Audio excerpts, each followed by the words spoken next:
Hello বন্ধুরা, good morning. কেমন আছো তোমরা সবাই? আশা করছি তোমরা সবাই খুব ভালো আছো, সুস্থ আছো। আমরাও বেশ ভালোই আছি, সুস্থ আছি। নতুন একটা সকালে নতুন একটা ব্লগে তোমাদের সকলকে অনেক স্বাগত জানাই।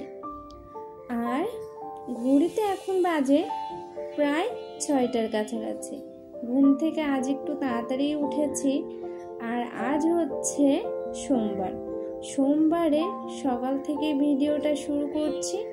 তোমরা শেষ অবধি সঙ্গে থেকো, আশা করছি তোমাদের ভালো লাগবে। আর এই যে সকাল সকালতে ঘুম থেকে উঠেই আমার মেন কাজে আমি চলে এসেছি, সেটা হচ্ছে বিছানাটা গোছাতে তোমাদের সাথে কিছু কথা শেয়ার করি।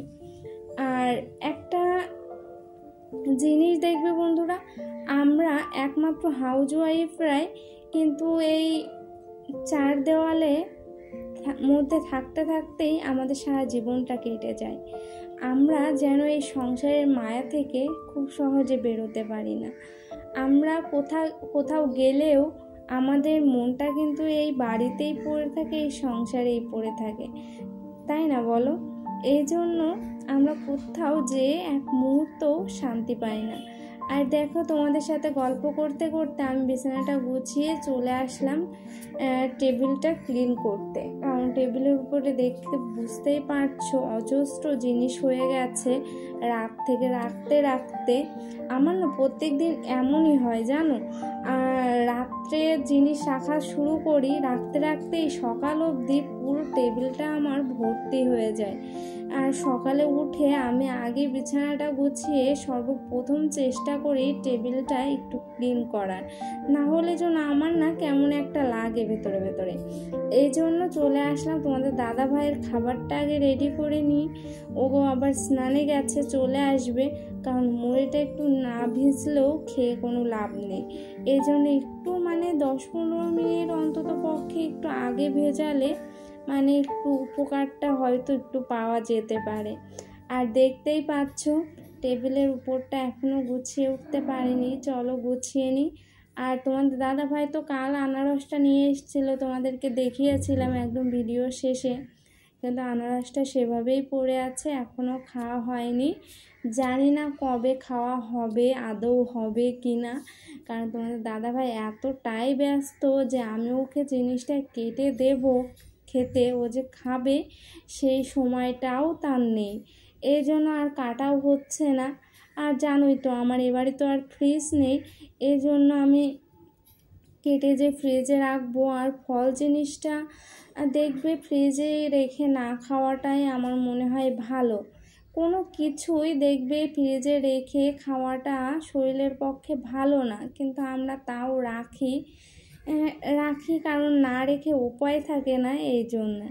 আর তোমাদের সাথে কথা বলতে বলতে আমি ঘরটাও সুন্দর করে ঝাড়ু দিয়ে নিচ্ছি। কারণ কি জানো তো, আজ তো উল্টো রথ।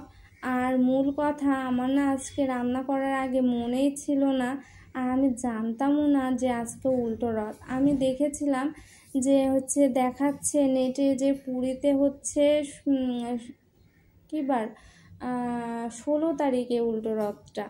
এই জন্য আমি ভেবেছি হয়তো 16 তারিখেই হবে আমাদের এখানেও, কিন্তু দেখলাম যে না, আমাদের এখানে আজই উল্টো রথ, সেটা আমি বিকেলে বুঝতে পেরেছি। আর তার আগে আমার রান্নাবান্না কমপ্লিট হয়ে গেছে। আর এবছর আমি রথটা দেখতে পারিনি, খুবই মিস করেছি। ভাই বোনটিকে মিস করেছি, মা বাবাকেও খুব মিস করেছি, কারণ আমার শ্বশুরবাড়ির ওখানে রথ যায়। তোমাদেরকে আমি আগের রথের দিনই বলেছিলাম। সব মিলিয়ে ভীষণই মনটা খারাপ। কিন্তু খারাপ করে থেকে কি করব বলো?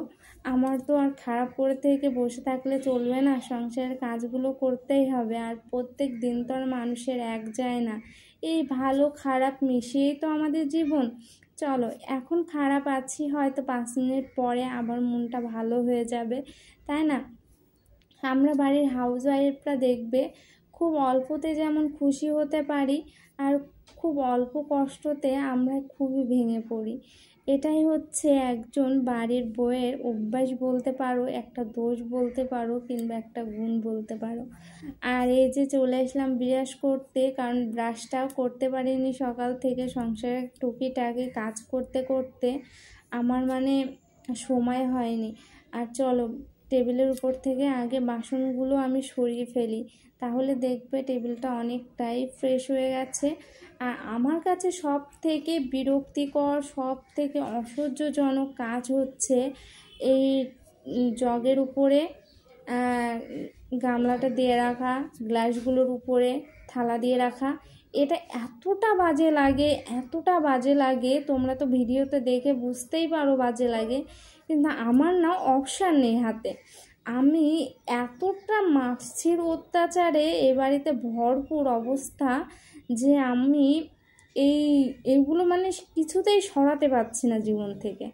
মাছিতে মানে আমার সারাটা দিন এই মাছির সাথে লড়াই করতে করতে আরও যেন আমি পাগল হয়ে যাচ্ছি। ওষুধ দিচ্ছি, তারপরও মাছির মানে অত্যাচার যেন বাড়তেই আছে।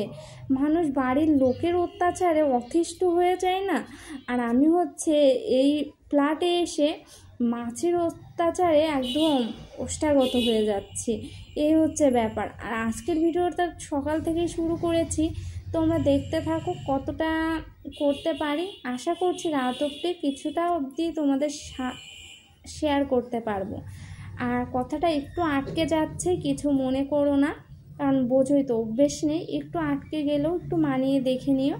আর এই যে থালা বাসন ছিল কিছু, সকালের বাসন কোসনগুলো সুন্দর করে মেজে চলে আসলাম। স্নান করে ঘরটাও মুছে নিয়েছি। ঘরটা মোছাটা আজ আর তোমাদের সাথে শেয়ার করা হয়নি। আর চলে এসেছি। আর চুলগুলোর অবস্থা দেখতেই পাচ্ছ, দিন দিন আমি একদম টাক পড়ে যাচ্ছি। আমার প্রচণ্ড পরিমাণ চুল উঠছে মাথা থেকে। তোমরা যদি আমাকে কোনো তেল আমাকে যদি একটু বলতে পারো, তাহলে অবশ্যই আমাকে কমেন্ট করো বন্ধুরা, আমি কিন্তু তোমাদের ভরসায় আছি। আর এই যে আমি হচ্ছে চুলটা চিরুনি করে রাখছি। আর আমি প্রত্যেকটা দিন চুলটা চিরুনি করতে গেলে আমার পুরো কান্না চলে আসছে, জানো। ইদানিং মাথাটা এত পরিমাণ গরম হচ্ছে, যেটা আমি স্নান করতে গেলে বুঝতে পারছি। পুরো মাথা থেকে মনে হচ্ছে গরম জল বেরোচ্ছে, এমন মনে হচ্ছে মাথায় জল দিলে। আর তেল দিচ্ছি, কিন্তু 2-1 ঘন্টা পর দেখছি মাথায় একটুকু তেল নেই। আর কিসের জন্য যে এত চুল উঠছে আমি বুঝতে পারছি না। আর একটা বদ অভ্যেস আমার চিরকালই আছে, সেটা হচ্ছে ভিজে চুল বেঁধে রাখা, যেটা আমার আর পরে খেয়াল থাকে না। যদি খেয়াল থাকে তাহলে ছেড়ে রাখি কিছুক্ষণ, এটাই। আর এই যে পুজো দিয়ে, ফুল তুলে পুজো দিয়ে চলে আসলাম। চা করলাম, একটু চা খেতে ইচ্ছা করছিল, এই জন্য চাটা করে নিলাম। আর আমি মূলত লাল চাই খাই, দুধ চা খুব একটা খাই না, কিন্তু খেতে কিন্তু ভীষণই পছন্দ করি, কিন্তু খাওয়া হয়ে ওঠে না। আমাদের এখানে গরুর দুধটা পাওয়াই যায় না গো, এই জন্য। আর হচ্ছে চলো বিস্কিটটা দিয়ে চাটা খেয়ে নিই, তারপর বাকিটা তোমাদের সাথে শেয়ার করব। তোমরা কিন্তু থেকো সাথে। এই যে চলে আসলাম রান্না করতে। ওই যে তোমাদেরকে আগেই বলেছিলাম ভিডিওতে যে আজ উল্টো রথ, কিন্তু আমার একদমই খেয়াল ছিল না, আমি জানতাম না, এই জন্য আমি পুরোই আমিষ রান্না করে ফেলেছি। আমার মানে হাতে অপশান ছিল, কিন্তু আমি বুঝতে পারিনি গো। এই জন্য দেখো সবজিটা আমি নিরামিষ করেই করেছি 5 ফোড়ন দিয়ে, কিন্তু এরপর যেটা করেছি সেটা পুরো মানে ঘেটে ঘ হয়ে গেছে। চলে এসেছি রান্না করতে, প্রথমে সবজিটা করে নিচ্ছি। ডাঁটা, এর মধ্যে আছে ডাঁটা, আলু, কুমড়ো, পটল। আজকে 3-4 রকমের সবজি দিয়েছি বলতে পারো। আর 5 ফোড়ন দিয়ে, শুকনো লঙ্কা ফোড়ন দিয়েই করেছি নিরামিষ তরকারিটা। আর একটু ঝোল আছে, ওটা ইচ্ছা করেই রেখেছি, কারণ একটু ঝোল না হলে পরে আরেকবার খাওয়া যায় না, এই জন্য। আর চলে আসলাম আরেকটা রেসিপি করতে, সেটা হচ্ছে অল্প করে একদম সয়াবিন বড়ি করব। আর এটাতেই আমি গন্ডগোলটা করেছি, সেটা হচ্ছে ডিম ভাজা করে ফেলেছি পেঁয়াজ দিয়ে। ডিম তো আমিষই, সেটা আমি জানি, তোমরাও জানো, এটা একটু ভুল বলে ফেললাম। আর সয়াবিন বড়িতে আমি আদা রসুন বাটা দিয়ে দিয়েছি, পেঁয়াজটাও কুচো করে দিয়ে দিয়েছি, নিরামিষ করে করা হয়নি। আর ডালটা করেছি, ডালটাতেও আমি পেঁয়াজ ফোড়ন দিয়ে দিয়েছি গো, এই জন্য। যাক, আজ একদমই চরম একটা ভুল করে ফেলেছি, ভগবান ক্ষমা করুক, এটাই চাইবো। আর দেখো বাইরে একদম অঝোরে বৃষ্টি পড়ছে, আজ তো রথ, বৃষ্টি না হলে কি মানায় বলো। আর বৃষ্টিটাও তোমাদের সাথে শেয়ার করলাম, বাইরের আবহাওয়াটাও খুবই সুন্দর।